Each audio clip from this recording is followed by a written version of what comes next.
Hey everyone, we're jumping right into something pretty fascinating today. We are going to trace the wild evolution of Japan's most defining garment, the kimono. Now, when we picture a kimono, we usually imagine this striking, incredibly elegant outerwear, right?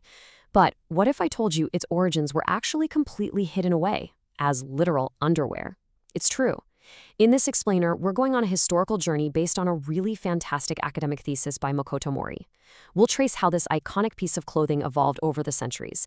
And then we're going to look at the intense modern efforts going on right now to save the incredible traditional industries that actually make its creation possible. Okay, let's dive into this. Here is our clear chronological roadmap for today. 1. Introduction to the kimono. 2. Defining kimono terminology. 3. Evolution of clothing forms. 4. The rise of kosode. And finally, 5. Protecting traditional industries. All right, starting off with Section 1, Introduction to the Kimono. So our whole visual journey today is firmly grounded in this comprehensive 2009 university thesis by Makoto Mori. And Mori takes a really brilliant overarching approach here. The argument is basically that to solve the very modern, very real crisis facing Kyoto's Kyo-Yuzen dyeing industry today, we absolutely have to dig deep into ancient history first. We literally can't save the kimono's future without decoding its past and understanding how it came to be in the first place. Moving right along to Section 2, Defining Kimono Terminology. Before we can really appreciate the physical evolution of the clothing, we've got to get our vocabulary straight. And it really comes down to two key terms, kosode and osode. Now, kosode literally translates to small sleeves. But here's the kicker. The kosode did not start out as the main event. Not at all. It originated strictly as a hidden undergarment. It was worn entirely underneath these massive, voluminous robes known as osode, which means large sleeves. Keep that literal structural difference in mind because it's the absolute key to everything we're about to see. Which brings us to Section 3, Evolution of Clothing Forms. And this brilliantly illustrates our historical baseline. Take a look at this historical sketch of the emperor's formal dress. Notice the sheer volume of that fabric? Look at those massive draped sleeves. Those are the osode we just talked about. This was highly formal, incredibly heavy attire worn by the elite. It was meant to be majestic, imposing, and honestly not at all practical for everyday movement. But quietly doing its job beneath all those heavy flowing outer layers, that's where you'd find the humble kosode, the small sleeved undergarment, entirely hidden from public view. So let's contrast these two historical sketches to see this shift actually happen. On the left, the kosode is purely functional. It's just peeking out slightly from those massive outer robes. But look at the right. This is the kosode hakama style. The heavy outer layers, completely stripped away. The kosode is now paired directly with trousers. It's such a fascinating historical irony, right? A humble, strictly hidden underlayer suddenly steps out of the shadows and becomes a primary, highly visible style of dress. Let's dig into that transition in Section 4, the rise of kosode. Now, what's really interesting about this slide is we are no longer just looking at sketches. These are actual physical historical garments. You can literally see the structural transition happening right before your eyes. The top left piece shows a much simpler, highly practical cut, which really nods to the kosode's utilitarian underwear roots. But look at the piece on the right. Notice the absolute explosion of complex, beautiful decorative patterns. The garment kept its practical, smaller sleeves, but the fabric itself transformed into a canvas. This right here is the physical proof of the kosode evolving from the background into a prestigious outer garment. Let's walk through this timeline to cleanly summarize everything we've just seen. We kick things off in the early era with that highly complex, multi-layered emperor's formal dress. From there, we move into a transitional era where the kosode functions strictly as a practical underlayer beneath those massive robes. Then comes the real turning point, the developmental era. This is the true establishment of the kosode, where it finally sheds those heavy outer layers and takes its place as a visible primary garment. And finally, that structural foundation gives way to the modern era, giving us the contemporary kimono we all recognize today. It's just an absolute masterclass in taking a hidden necessity and stubbornly, over centuries, styling it into a global cultural icon. Okay, on to our final segment, Section 5, Protecting Traditional Industries. So, why is understanding this deep historical evolution so absolutely crucial today? Well, to preserve this rich craft, specifically the Kyo-Yuzen dyeing industry in Kyoto, modern institutions have essentially had to build a suit of legislative armor.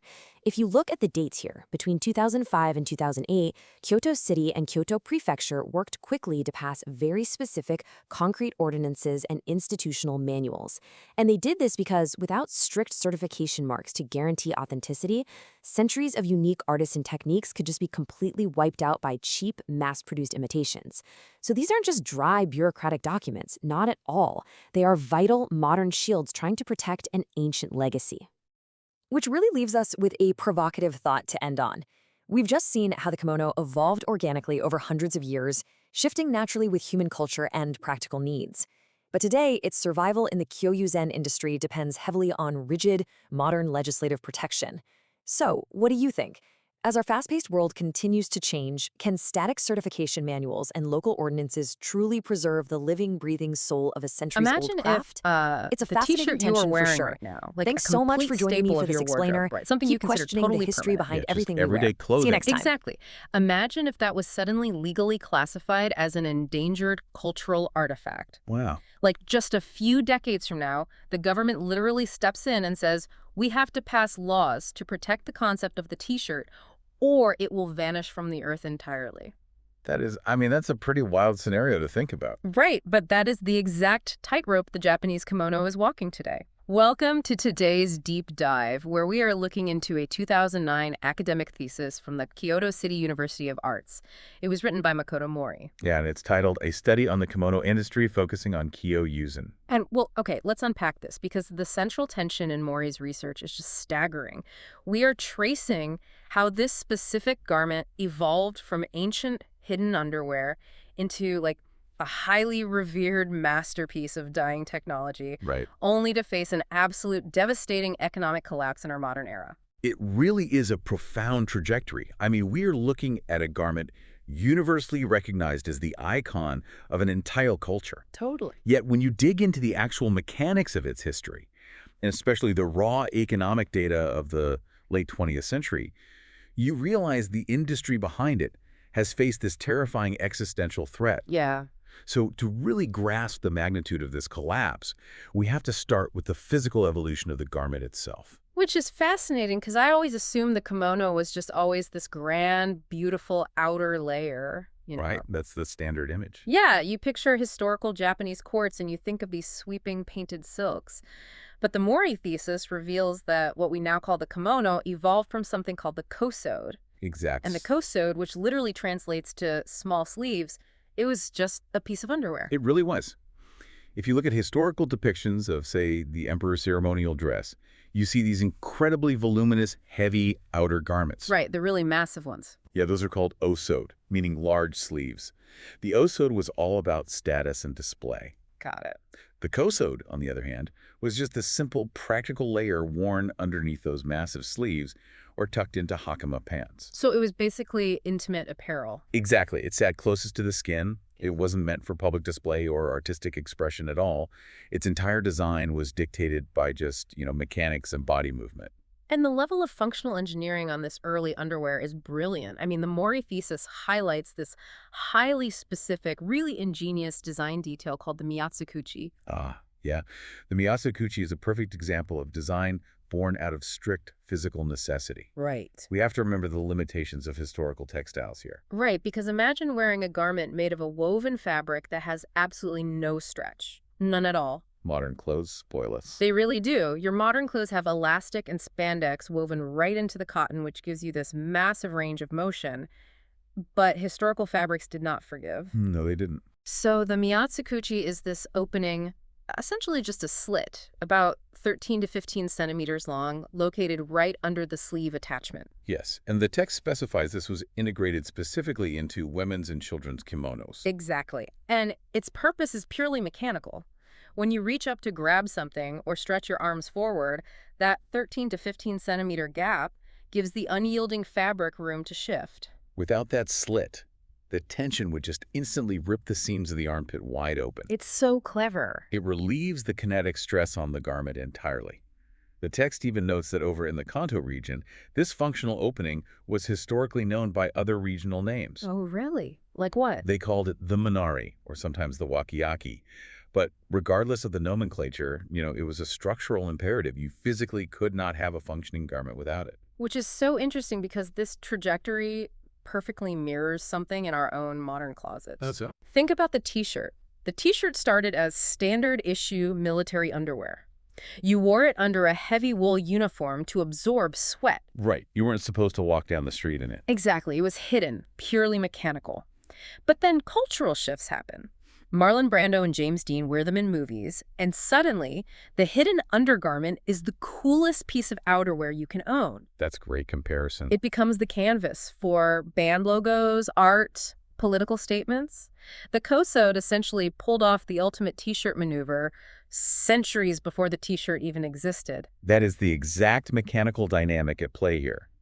Practical design choices, like the Miyatsukuchi, they establish a baseline of physical comfort. Right. Once a garment is functional enough for daily life without ripping apart, it lays the groundwork for wider adoption as a primary layer. Makes sense. And once it transitions into the main outward-facing outfit, it inevitably becomes a canvas. It moves from just providing warmth and modesty into a medium for expressing status, taste, and art. Which means the artisans were suddenly freed up. They didn't have to worry about the garment falling apart anymore, so they could focus entirely on the surface. Exactly. Once the Kosode stepped out of the shadows, it became a literal canvas for some of the most extraordinary art the world has ever seen. And that leads directly to the specific focus of the Mori thesis. Right. Kyo-Yuzen dyeing. Exactly. We move from the physical architecture of the woven fabric into the realm of highly technical surface design. Kyo-Yuzen is this paste-resist dyeing technique. It allows for incredibly fine, painterly designs directly on the silk. And to understand Kyo-Yuzen, you have to understand the canvas it's applied to. The source explains that Kyo-Yuzen transforms what is called the tanmano. Yes, the tanmano. A tanmano is the standard, strictly specified bolt of fabric used to construct a single kimono. The whole garment is made entirely of straight cuts from this one single bolt. Right, so the width of that tanmano dictates the absolute physical limit of the clothing. Exactly. But interestingly, the thesis also points out something called hirohaba. Hirohaba translates to a wider bolt of fabric. And what's fascinating here is that the emergence of hirohaba shows an industry trying to adapt mechanically to a changing population. Because as diets and lifestyles changed over the centuries, people literally got taller. Shoulders got broader. Yeah, a traditional tanmano width physically couldn't cover a modern frame anymore. So they literally had to widen the canvas. But even with these adaptations, the tanmano remained the classic baseline. You have this standardized canvas, and then Kyo-Yuzen elevates it to high fashion. It really does. And the Mori thesis provides phenomenal evidence for just how robust and systematized this industry became. The text highlights a crucial turning point, which was the publication of a book called the Yuzen Hinagata. Right, and that was in 1688, the 5th year of the Jokyo era. Exactly. 1688, that just blew my mind. When we contextualize the Yuzen Hinagata, it wasn't just like a book of pretty pictures. It was a pattern book. It acted almost exactly like a modern fashion magazine or a mail-order catalog. Wow. Yeah, it contained technical line drawings of kimono designs. Meaning that an artisan or like a wealthy merchant in a completely different city could look at this book, see a design originating in Kyoto, and order it. Precisely. It wasn't just a handful of isolated artists making custom pieces in a vacuum. It was highly commercialized. It really allowed for the standardization of high-end fashion across massive distances. The Yuzen Hinagata proves that Kyo-Yuzen was broadcasting designs, standardizing trends, and driving a sophisticated national fashion market centuries before Paris or Milan did the same thing. Here's where it gets really interesting, though. You have this incredible foundation, brilliant functional engineering with the Miyatsukuchi. Right. An art form so desirable that they are printing the 17th century equivalent of Vogue to coordinate a national supply chain in 1688. Yeah, a massive industry. If this industry was so incredibly organized, so historically resilient, and so commercially dominant for hundreds of years, how could it possibly struggle today? That is the exact paradox we face. Yeah. To answer that, we have to pivot away from the romance of the artistry and look at the cold, hard economic data. And the data from the late 20th century is just brutal. It is. The thesis includes these stark data charts, provided by the Yano Research Institute from 2002. Imagine looking at a line graph of a healthy heartbeat that suddenly just falls straight down into a flat line. It's a very steep drop. The charts track the average sales for the top 10 companies within the industry. Mm-hmm. And it separates them into two vital categories. Right. The wholesale companies, the distributors, and the manufacturing companies, who are actually producing the dyed kimonos and kimono patterns. Let's trace the timeline of this collapse, because the sheer velocity of it is terrifying.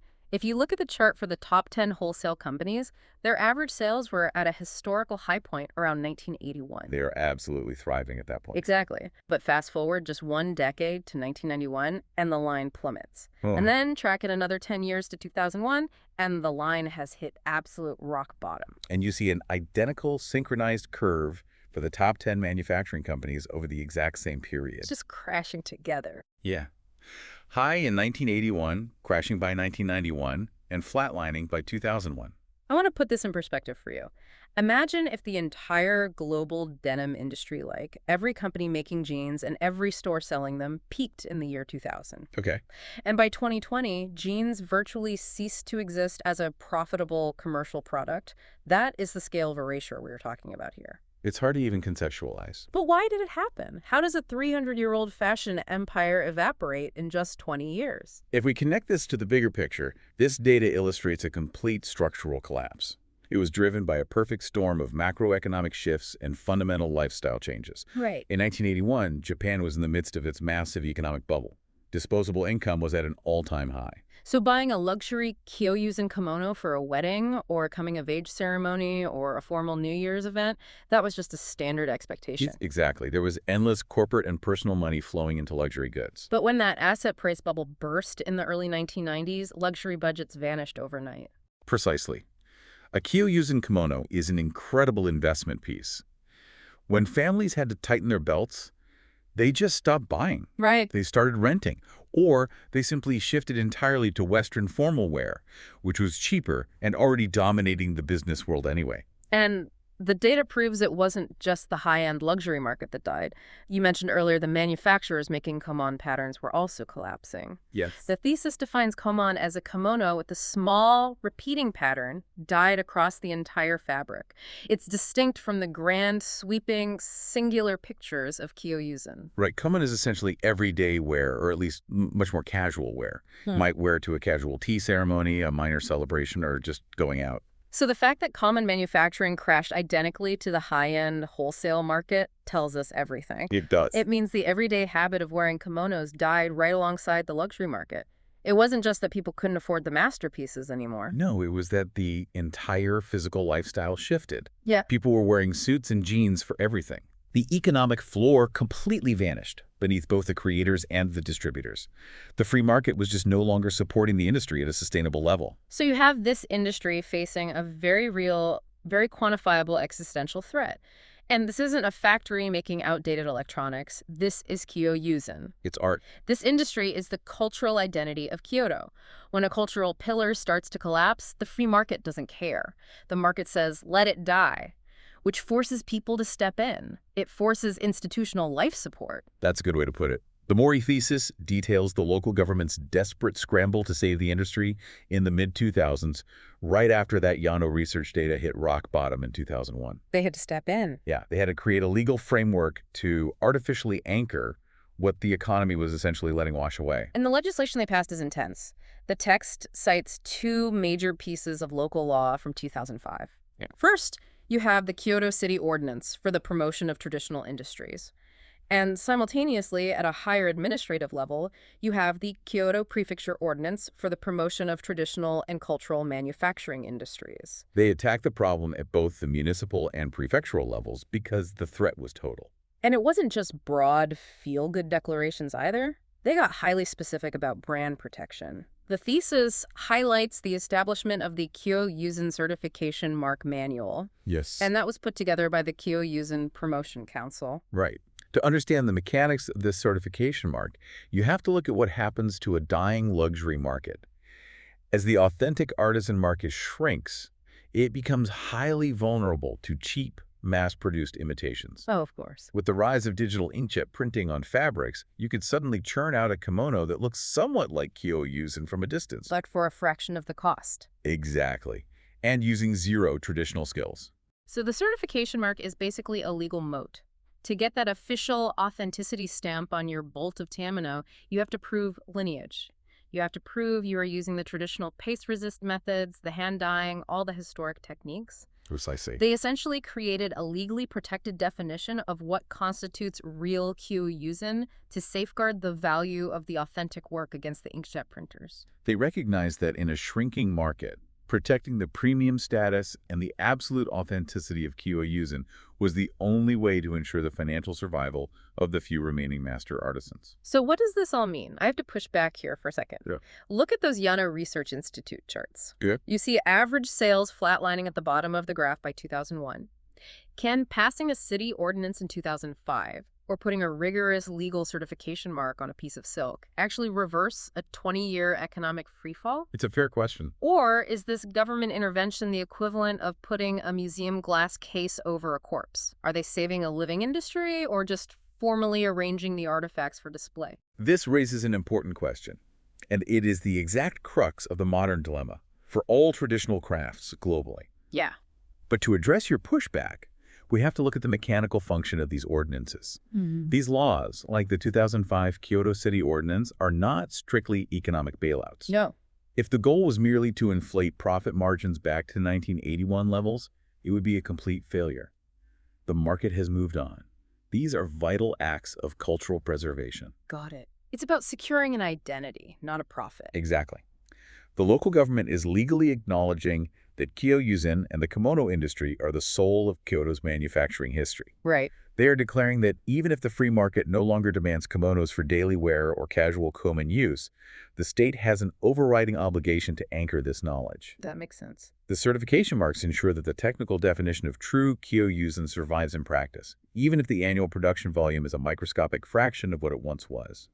It keeps the skill alive in human hands, rather than just in history books. It really shifts how you look at the concept of clothing and culture. Let's take a step back and look at the massive journey we just unpacked today. It's been a long one. We started with the kosode, a hidden undergarment.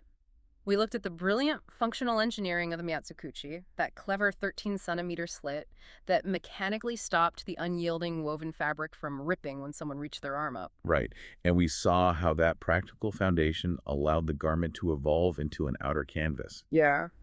That mechanical freedom gave birth to the highly commercialized high fashion of Kyo-Yuzen, which was so robust, it utilized the Yuzen Henagata pattern books in 1688 to coordinate a nationwide fashion market. But then we hit the economic wall, the stark reality of the Yano Research Institute data, showing an absolute cliff between 1981 and 2001. The Japanese bubble burst. Luxury spending evaporated, and the collapse of everyday common sales proved that modern lifestyle shifts had simply erased the structural demand for the garment entirely. Both wholesale and manufacturing collapsed simultaneously. Which led us to the modern era of institutional life support.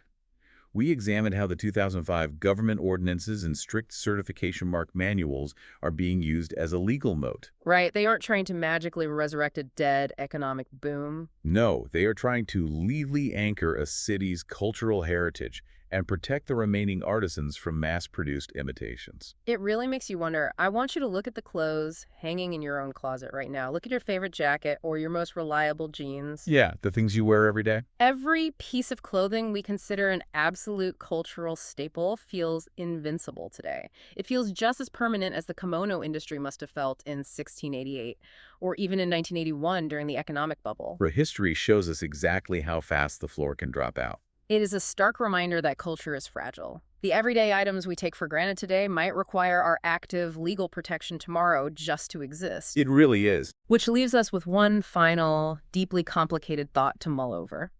If the survival of a beautiful traditional art form eventually requires strict government ordinances and heavily regulated certification marks just to stay alive in a modern economy, does that art remain a living, breathing part of modern culture?